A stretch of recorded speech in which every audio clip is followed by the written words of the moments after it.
Good morning students. Last लेक्चरला आपण paper फर्स्टचा 4th unit start केला होता इलास्टिसिटी, ज्याच्यामध्ये आपण इलास्टिसिटीचा बेसिक कॉन्सेप्ट आपण स्टडी केला. इलास्टिक मटेरियल्स आपण पाहिले. त्याच्यानंतर इलास्टिसिटी स्टडी करत असताना ज्या स्ट्रेस आणि स्ट्रेन ज्या दोन इम्पॉर्टंट टर्म्स आहेत, त्याच्यामध्ये स्ट्रेस म्हणजे काय, त्यांचे 3 टाईप्स कुठले कुठले आहेत, त्याच्यामध्ये आपण पाहिलं लॉन्जिट्युडनल किंवा टेन्साईल स्ट्रेस असेल, व्हॉल्यूम स्ट्रेस असेल किंवा शिअरिंग स्ट्रेस असेल, ते आपण त्याच्या डेफिनेशन्स आणि त्यांचे फॉर्म्युलाज आपण स्टडी केले. आज आपल्याला स्ट्रेन आणि नंतर मग इलास्टिक कॉन्स्टंट्स असं आपल्याला पाहिजे. अगोदर बघू आपण स्ट्रेन म्हणजे काय. स्ट्रेन म्हणजे काय, तर change in dimension per unit original dimension, त्याला म्हणतो आपण स्ट्रेन. म्हणजे याचा अर्थ कुठल्याही ऑब्जेक्टला एक पर्टिक्युलर डायमेन्शन्स असतात, त्याला ज्यावेळेस त्या ऑब्जेक्टवर आपण कुठल्याही प्रकारचा एक्सटर्नल फोर्स अप्लाय केलेला नाही, त्यावेळेस त्याचे जे ओरिजिनल डायमेन्शन्स आहेत त्या डायमेन्शनच्या कंपॅरिझनमध्ये त्याच ऑब्जेक्टवर ज्यावेळेस आपण एक्सटर्नल फोर्स अप्लाय करतो त्यावेळेस त्या ऑब्जेक्टच्या डायमेन्शनमध्ये झालेला जो चेंज आहे तो कसा मेजर करणे, तर change in dimension per unit original dimension, त्याला म्हणतो आपण स्ट्रेन. आता याच्यामध्ये कुठले कुठले टाईप्स आहेत, तर एक आहे सर्वात पहिला लॉन्जिट्युडनल स्ट्रेन. Longitudinal strain. तर लॉन्जिट्युडनल स्ट्रेनमध्ये समजा आपण एक्झाम्पल तेच घेतलं, एक रिजिड सपोर्ट आहे. या रिजिड सपोर्टला आपण एक वायर अटॅच केली. समजा या वायरला आपण काय केलं, एक खालच्या बाजूला वेट अटॅच केलेलं आहे, जे वेट सेंटर ऑफ मासपासून व्हर्टिकल डाऊनवर्ड डायरेक्शनला असेल ते किती आहे, mg आहे असं आपण कन्सिडर केलं, बरोबर आहे. तर काय होईल, या वायरची जी काय ओरिजिनल लेंथ आहे या ओरिजिनल लेंथमध्ये चेंज होईल आणि ती वायर काय होईल, एक्सटेंड होईल किंवा त्या वायरमध्ये एक्सटेन्शन प्रोड्यूस होईल आणि त्या एक्सटेन्शनमुळं वायरच्या लेंथमध्ये जो झालेला चेंज आहे तो कसा असेल, l प्लस स्मॉल l ही त्या वायरची काय असेल, फायनल लेंथ असेल. मग चेंज इन लेंथ तुम्हाला काय मिळालं, final length minus initial l आणि l get cancel, small l is the extension produced in the wire. हा तुमच्या लेंथमध्ये झालेला चेंज आहे, परंतु तो पर युनिट ओरिजिनल लेंथ कसा मेजर करायचा, तर समजा फॉर एक्झाम्पल मी इमॅजिन केलं वायरची जी ओरिजिनल लेंथ आहे ती आहे 10 सेंटीमीटर आणि नंतर त्या वायरची लेंथ फायनल लेंथ किती झाली, 11 सेंटीमीटर झाली. म्हणजे चेंज इन लेंथ किती आहे, 1 सेंटीमीटर आहे, बरोबर आहे. तर तुम्हाला या ठिकाणी लॉन्जिट्युडनल स्ट्रेन काय सांगतो, change in dimension that is small l divided by original length म्हणजे किती आहे, कॅपिटल L आहे. चेंज इन लेंथ किती आहे या ठिकाणी, 1 centimetre divided by original length आहे 10 centimetre. Centimetre get cancel, 1/10 is nothing but 0.1. म्हणजे इथं आपण काय म्हणू शकतो, स्ट्रेन ही कशी क्वांटिटी आहे, strain is a ratio of similar quantities, therefore it has no unit and dimensions. त्याच्यामुळे इथं कुठल्याही प्रकारच्या डायमेन्शन्स आणि युनिट नाहीत. 0.1ने तुमच्या ओरिजिनल डायमेन्शनमध्ये चेंज झाला असं आपल्याला या ठिकाणी लॉन्जिट्युडनल स्ट्रेन रिप्रेझेंट करतो, बरोबर आहे. इथं तुम्हाला असं देखील म्हणता येईल की 0.1 सेंटीमीटरने प्रत्येक 1 सेंटीमीटर मागं त्या ठिकाणी वायरची लेंथ इन्क्रीज झाली. फक्त तुम्हाला स्ट्रेन डिफाईन करत असताना इथं कुठल्याही प्रकारचं युनिट यूज करता येत नाही, कारण ही एक डायमेन्शनलेस क्वांटिटी आहे, युनिटलेस क्वांटिटी आहे. हा फक्त एक रेशो आहे सिमिलर क्वांटिटीजचा, कारण length upon length in case of longitudinal strain. समजा आपण व्हॉल्यूम स्ट्रेन घेतले त्या ठिकाणी, व्हॉल्यूम स्ट्रेनमध्ये देखील काय येईल, change in volume per unit original volume. आणि इन केस ऑफ समजा आपण त्या ठिकाणी शिअरिंग स्ट्रेन घेतला, थर्ड जो आहे शिअरिंग स्ट्रेन, इथं पण आपण काय म्हणू शकतो, change in shape with respect to original shape. त्या ठिकाणी फक्त angle shearing strain is nothing but tan theta. म्हणजे 3 टाईप्स आहेत, शिअरिंग स्ट्रेन, शिअरिंग व्हॉल्यूम आणि लॉन्जिट्युडनल, इथं काय म्हणलं मी तुम्हाला, लॉन्जिट्युडनल स्ट्रेन, व्हॉल्यूम स्ट्रेन आणि शिअरिंग स्ट्रेन असे 3 टाईप्स आहेत स्ट्रेनचे देखील. स्ट्रेन याला कुठल्याही प्रकारचं युनिट नाही, कुठल्याही प्रकारचे याला डायमेन्शन्स नाहीत, ठीक आहे. आता आपल्याला इलास्टिक कॉन्स्टंट्स बघायचे आहेत. कशासाठी, तर या 3 टाईप्ससाठी, जे स्ट्रेन आणि स्ट्रेसचे 3 टाईप्स आहेत त्यासाठी 3 इलास्टिक कॉन्स्टंट्स आहेत. According to the nature of strain there are 3 moduli of elasticity or of an isotropic material. These are, first one Young's modulus आहे, first one Young's modulus which is denoted by symbol capital Y. Then bulk modulus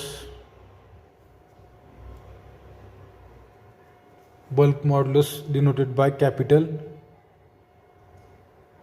K. And third आहे modulus of rigidity.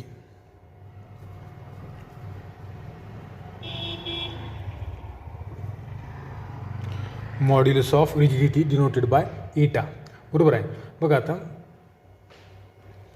पहिलं बघू आपण Young's modulus.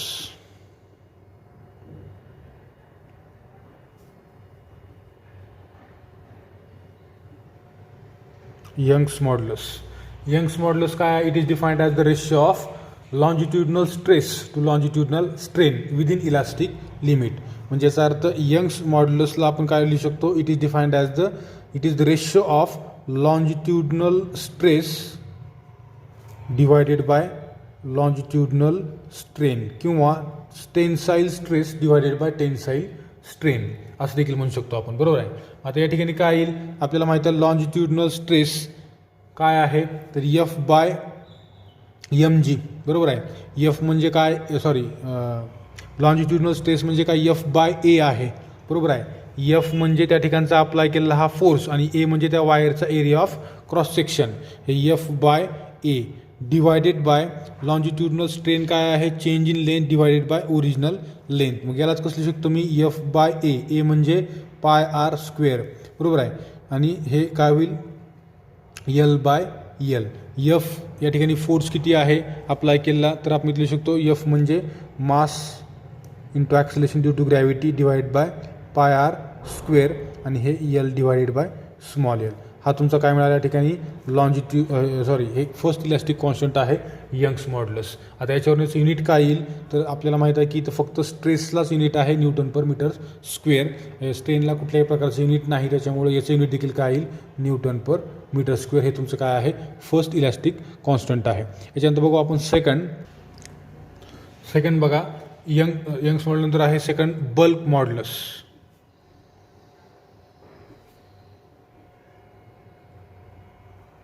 Bulk modulus आहे जो आपण capital केनं denote करतो. It is defined as the ratio of stress किंवा volume stress to volumetric strain. म्हणजे bulk modulus is equal to volume stress divided by volume strain. Volume stress upon volume strain म्हणजे काय? When a force is applied normally to the surface of body and a change in volume takes place the strain is non as volumetric strain. बरोबर आहे. ज्यावेळेस आपण force apply करतो normally म्हणजे याचा अर्थ परपेंडिक्युलरली एखाद्या ब्लॉकला किंवा कुठल्याही बॉडीला, त्यावेळेस त्या बॉडीच्या व्हॉल्यूममध्ये चेंज होतो आणि त्यावेळेस असणारा जो स्ट्रेन आहे त्याला म्हणतो आपण व्हॉल्युमॅट्रिक स्ट्रेन. बरोबर आहे. It is measured by the change in volume per unit volume. जे मी तुम्हाला सांगितलं की आपण स्ट्रेन कसा मेजर करतो? Change in dimension per unit original dimension. म्हणजे डायमेन्शन कुठलं चेंज झालं? तर व्हॉल्यूम चेंज झालेली आहे. कशी चेंज झाली? Per unit original volume. बरोबर आहे. आणि it is equal to V by V. V that is change in किंवा असं म्हणू शकतो आपण D V by V. D V by V म्हणजे काय? Change in volume per unit volume.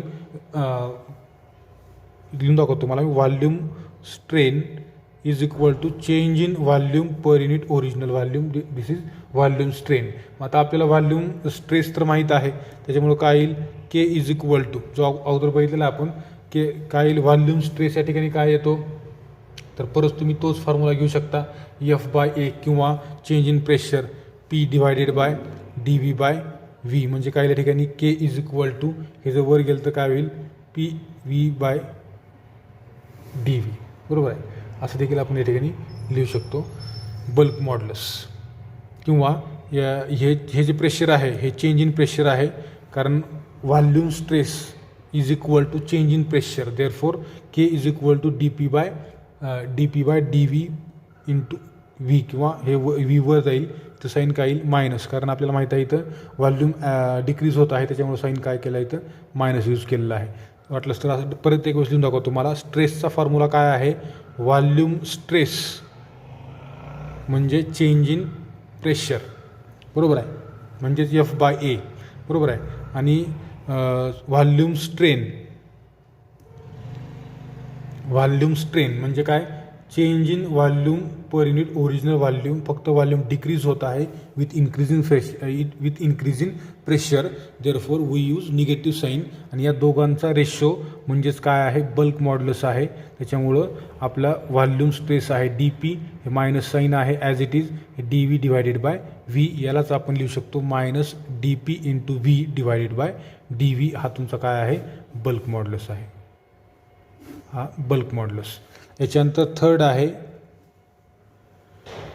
Modulus of rigidity.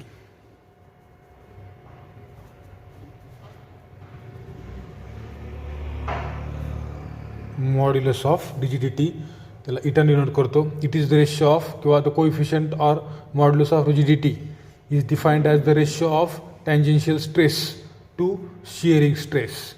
जो शिअरिंग स्ट्रेन टँजेन्शियल स्ट्रेस म्हणजे काय, समजा आपण एक क्यूब कन्सिडर केलेला आहे, बरोबर आहे. या क्यूबच्या जो अपर सरफेस आहे, या अपर सरफेसला आपण एक टँजेन्शियल फोर्स अप्लाय केला एफ अप्लाय केला. त्याचा एरिया जो आहे तो आहे ए. हा आहे आपला टँजेन्शियल स्ट्रेस. आणि शिअरिंग स्ट्रेन म्हणजे काय आहे, शिअरिंग स्ट्रेन म्हणजे आपण म्हणू शकतो displacement of plane divided by distance from the fixed plane. म्हणजे याचा अर्थ समजा याला जर आपण डिस्प्लेस झाला हा क्यूब, तर हा डॉटेड लाईन समजा तुम्ही रिप्रेझेंट केला, हा त्याच्या ओरिजिनल डायमेन्शनपासून काय झाला, हा डिस्प्लेस झाला. त्यावेळेस येणारा हा तुमचा क्यूब अशा प्रकारचा असेल, फक्त त्याच्या शेपमध्ये चेंज झाला. आणि हा आपण इथल्या अँगलने मेजर करतो. आणि याचा जर आपण टॅन घेतला, front side divided by adjacent side जर घेतली आपण या ठिकाणी, ही फ्रंट साईड आहे आणि ॲडजस्टंट साईड आहे. म्हणजे इथं आपण म्हणू शकतो की shearing strain is equal to displacement of plane. या प्लेनची डिस्प्लेसमेंट किती झाली, तर या पॉईंटला ए, याला ए डॅश नाव द्या, A dash divided by distance from the fix plane. हे distance from the fix plane याला नाव द्या ए, हे बी, हे सी, डी. हे डिस्टन्स तुमचं fixed A B C D. हे ए डॅश, हे बी डॅश, हे सी डॅश आणि इथला पॉईंट हा बाहेरचा डी डॅश असेल, बरोबर आहे. मग हा डिस्प्लेसमेंट जी झाली, डिस्प्लेसमेंट ऑफ प्लेन कितीने झाली, ए डॅशनं, आणि डिवायडेड बाय कशी झाली, तर डिस्टन्स फ्रॉम फिक्स प्लेन. या फिक्स प्लेनपासून डिस्टन्स किती यायचं, ए डी आहे, ते ॲज इट इज इथं ए डी येईल. म्हणजे याचा अर्थ काय, front side divided by adjacent side that is tan theta. If theta is very very small then tan theta is approximately equal to theta in radian. Therefore इथं काय येईल, shearing strain is equal to only theta.